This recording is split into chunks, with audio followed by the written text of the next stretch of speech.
Good morning! This is it, Pansit. So, we've started our excavation already, and our plan is to excavate a sloping site, which is commonly called as cut and fill project. What this means is to excavate the site, level it on one section for the main house, and then have a certain layers down the slope. So, I was able to rent a backhoe excavator, which is also just within the Subic Bay Freeport. Yeah, so as you can see, the weather is really not in our favor during the excavation. It keeps on raining. So we've started the excavation at the end of August, which apparently a rainy season here in the Philippines. Yet we cannot afford to wait for another 6 months for us to start. Prior to this excavation, as I mentioned before, we had to get the planning just to clear the jungle. So the ecology department required us to pay 2,000 pesos per tree that we cut, plus donating 1,000 saplings per one tree, which is part of the conservation project. And yeah, so as you can see, due to the bad weather, every time that the excavator do the works, it also spread the soil or the muds around the road, all over the road. So there is my fiance. Hello, baby boy, Char. So there he is helping the boys as well to clean the road to make sure that everything is safe. And as you can see, it's really a hard rock. So we did all the type of survey from topographic survey, geodetic survey, geotechnical survey, whatever survey it is, we had it all. So it shows that there's really a hard rock all over our plot. So the survey determined the substrate of the land. The first 10 feet are clay substrate, and after that it is very hard stone bedrock. The clay in particular was a very hard to work given the rainy condition. We actually encountered some huge rocks while excavating, which is personally I want to keep them and use them as a potentially decorative features for our house. There's also numerous natural water coming down from the mountain. This caused some issues, but were all handled and directed into the water canals. All these water canals were actually made by the Americans when they were still based here in Freeport or Subic Bay Freeport. So yeah, we started to excavate the front area first.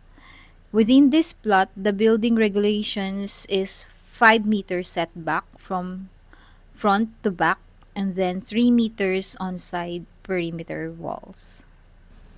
So there is the excavator nearly finished the front section. So he was able to excavate a lot, and he is making his way to go on top of our lot to basically cut the portion of the land and level the top out. So this orange one will push all the excess soil down to the front. Then we rented another excavator that will help us to do the job in front and to dump the excess soil. As much as possible, we want to be fully in control when it comes to the cost of procurement of equipments, materials, and labor. So we drove around the Subic Bay to find a backhoe excavator for rent. And luckily, we found a good one.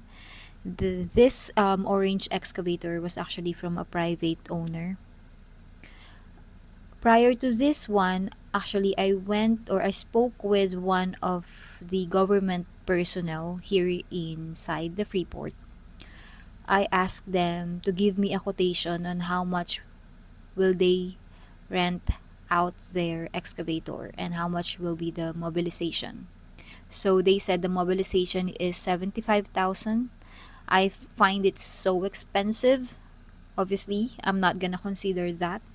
So one thing that you also have to consider when renting a big equipment is the cost of the mobilization, which is also really pricey.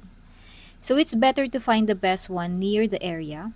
Luckily, I got this one. So we rent this excavator for only 2,700 pesos per hour. It's with an operator and fuel already. The mobilization only cost us 15,000 pesos. Imagine this is from Bataan to Subic Bay Freeport. That's already considered cheap, in my opinion. And also the price range, it also depends on how big the excavator is. Yeah, so there you go. The excavator is trying to demolish the remaining columns from the old property. And of course, we cannot just let the manpower ec- um, demolish this because it will take more time. And the excavator can just simply demolish it in less than an hour. So bringing all these equipments requires a different permit, which was sorted by the backhoe owner, luckily. Thank you so much, Sir Julius. And then Alright, so in reference to spoil away, there's also a regulation that dictate to keep within the freeport zone. Logistically, it's better to have a location close to dump the excess soil.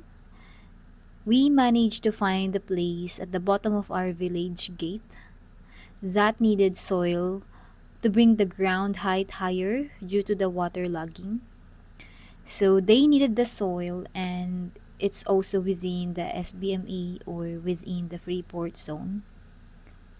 They required us to pay 1,000 pesos per load, which is, I think, after this excavation stage, we ended up finishing it within 180 to 200 loads. So, yeah, that was it. I also just want to share with you guys that we are planning to build two houses in this plot. And breaking news, we are either planning to sell the other one or rent it out. We'll see what's going to happen in the future. And I know you might be wondering why did we choose this land? I know you will say it's too expensive to have a slope property. I must agree. It is actually very rare for you to find a virgin land that is available here inside the Freeport.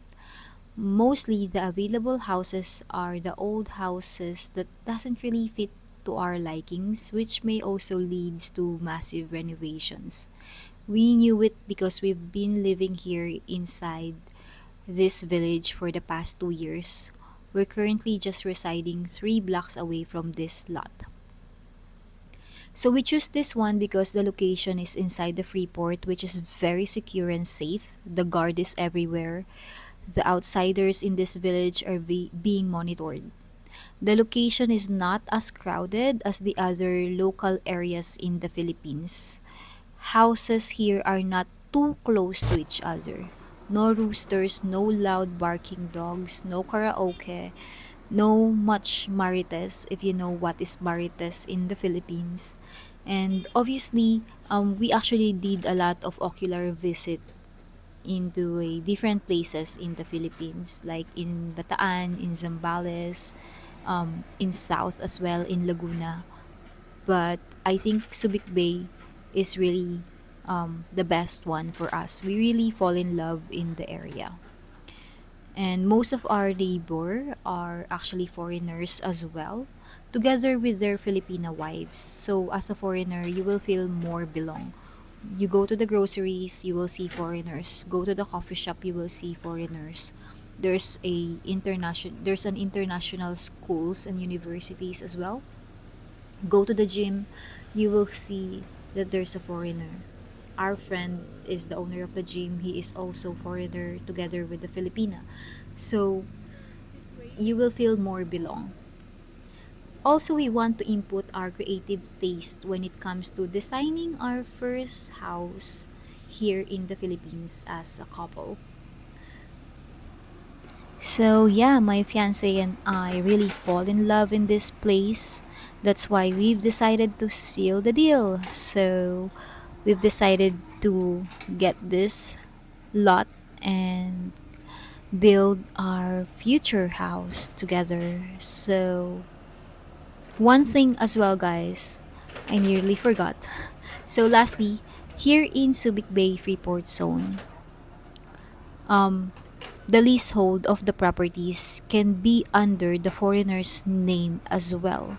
So if you are a foreigner that wants to retire in the Philippines and you don't have a Filipina yet, because we all know that foreigners cannot own the land in the Philippines or it cannot be under your name. But here in Subic Bay Freeport Zone, it's like you're having a condominium in Manila. It's gonna be under your name, but here, it's a lot, it's a house. So the leasehold will be under yours. So that's it for now, guys. I will definitely share more details in the future. If you are interested, please click like, share, and subscribes. And if you want to know more details, you can also simply email me. That's it, guys. Again, this is just Kelly. Thanks for watching.